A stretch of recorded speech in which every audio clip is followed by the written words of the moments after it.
আসসালামু আলাইকুম। থুতু জাতীয় এই যে গাছের কাণ্ডে দেখা যায়, প্রায় অনেক গাছেই আছে।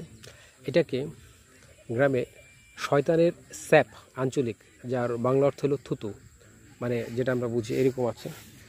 এই পাতায় আছে, আরও আমার দেখা এই কাণ্ডে আছে। দেখেন, এটাই সবচেয়ে বেশি হয়েছে, একদম ক্লিয়ার। ভালো করে দেখেন, একদম মনে হয় যে, দেখি ক্যামেরায় কি বলে।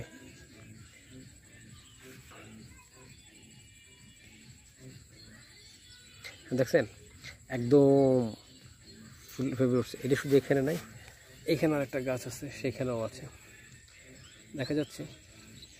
এটা শয়তানের থুতু এই কারণেই বলা হয়, কারণ হলো যেহেতু কোনো মানুষ এইভাবে কোনো কিছু করে না, সেই কারণেই বলা হয়। কোন এলাকায় কি বলে জানি না, তবে আমার ধারণা যে এটা ওই কোনো কাণ্ডে, মানে কোনো এখানে কোনো তার নিজের ভিতরে কোনো আবহাওয়ার কারণে বা কোনো কিছুর কারণে কোনো কেমিক্যাল রিয়াকশন হয়, এই কারণেই এটা এরকম হচ্ছে। তাছাড়া সাবানের ফেনার মতো এইরকম মানে ভাবে থুতু তো মানুষের পক্ষে ফেলানো সম্ভব না, কারণ অনেক গাছই আছে। ওই যে সামনে আরও আমি 3 জায়গায় দেখতে পাচ্ছি, একটা গাছ আছে এখানে, এটার 3 জায়গায় আছে। একটু ই করে দেখাই, স্ক্রলে দেখেন, এই যে এক জায়গায় 2 জায়গায়, আর এক জায়গায় আমি দেখতে পাচ্ছি, কিন্তু এটা ক্যামেরায় কভার করছে না। তো এরকম তো আছেই। তাহলে এটা কীভাবে সম্ভব?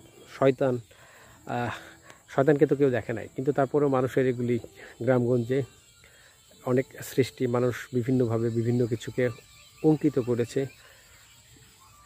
রূপ দিয়েছে, অনেক গল্পের, অনেক কবিতার, অনেক ছন্দের। এইটা হয়তো সেমন কিছু। তবে আপনাদের যদি এটি নিয়ে কোনো কিছু জানা থাকে বা যেটা আপনারা জানেন, তাহলে বলতে পারেন, আমার শেখা হয়ে যাবে। শিখতে তো সমস্যা